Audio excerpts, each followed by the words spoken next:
I want to thank Danielle for her heartfelt thoughts. We're going to miss you.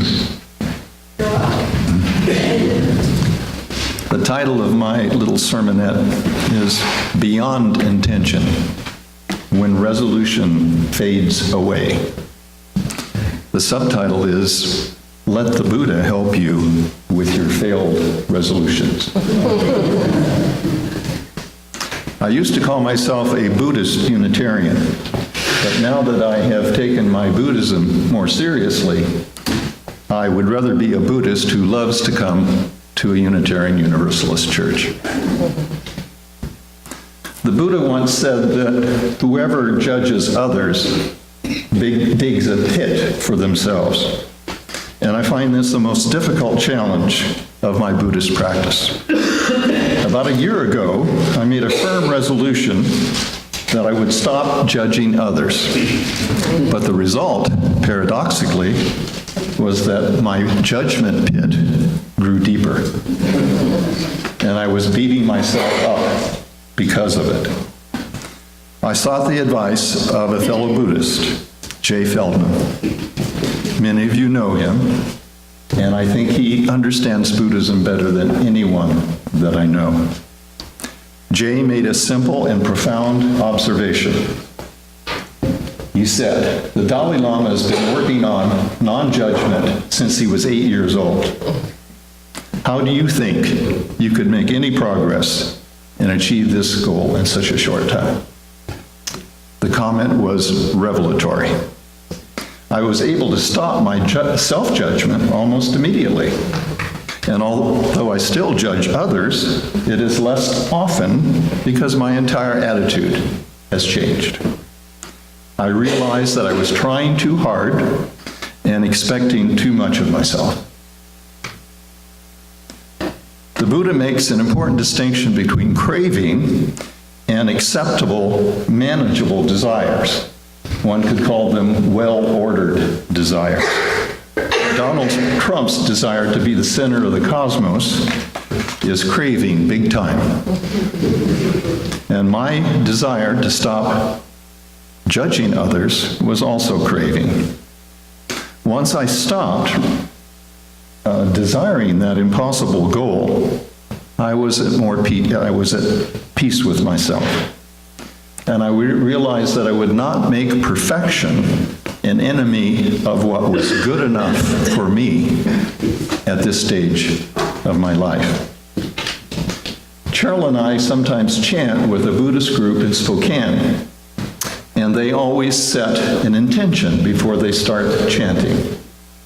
I've always had some reservation about that because I'm inclined to simply do the chant Nam Yoho Renge Kyo, and let it bring me to my center. Well, I think and believe all good things will flow. Some of the best intentions may disrupt that process.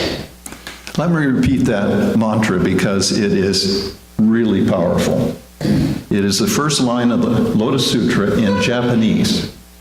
Nam Myoho Renge Kyo. Sounds really nice in a microphone. Last week, Dan Schmidt quoted the Buddhist Philip Moffat as follows. Setting intention, according to Buddhist teachings, is quite different from goal making. It is not oriented towards a future outcome. Instead, it is a practice that is focused on how you are being in the present moment. Your attention is on the ever-present now in the constantly changing flow of life. Along these same lines, I would like to offer my favorite Buddhist maxim. They who know causation know the Dharma. Pretty short and pithy. It takes some while to understand it.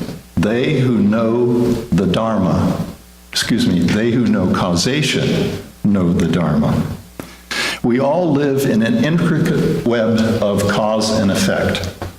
And the Buddha exhorts us to examine the causes and the consequences that they have brought to us and to others. If we are constantly mindful of these, the Dharma, that is what we ought to do, will flow naturally. The mirror of Dharma is not a mirror in which you find a universal Buddha nature. The Buddha never spoke that way. Instead, there are a myriad of mirrors of Dharma that reflect individual karmic histories. So, Jay's admonition allowed me to reflect on my own karmic history and my current dispositions. When I looked into my own mirror of Dharma, I realized I had many limitations. And the craving for non-judgment, a goal that I could not achieve, faded away. It is said that the Buddha, during his night of enlightenment, revisited 1,000 lifetimes. And the result of that was that he learned a lot of moral lessons over 1,000 lifetimes. Think of the moral lessons that we have learned in our lifetimes. It is, for me, a constant reminder of touching the proverbial hot stove and learning once again a lesson, time and time again. In ethical theory, this is called consequentialism, which holds that anyone can see what the right action is by simply viewing the consequences. In the ethics of Aristotle, Confucius, and the Buddha, the three greatest teachers, wisdom teachers of the ancient world, their view is best called character consequentialism. It means that lives of good character and virtue have been found to be the most successful means to human flourishing and well-being. If we think closely about how children learn virtue, they unconsciously model the virtues of their elders and their teachers. Children do not set an intention to be compassionate or courageous. Rather, the virtues grow naturally in the course of their moral development. Similarly, children do not choose to be mean. They unconsciously model that behavior from others. When Buddhism arrived in China in about the 4th century AD, it met Taoism, and Zen Buddhism was the result.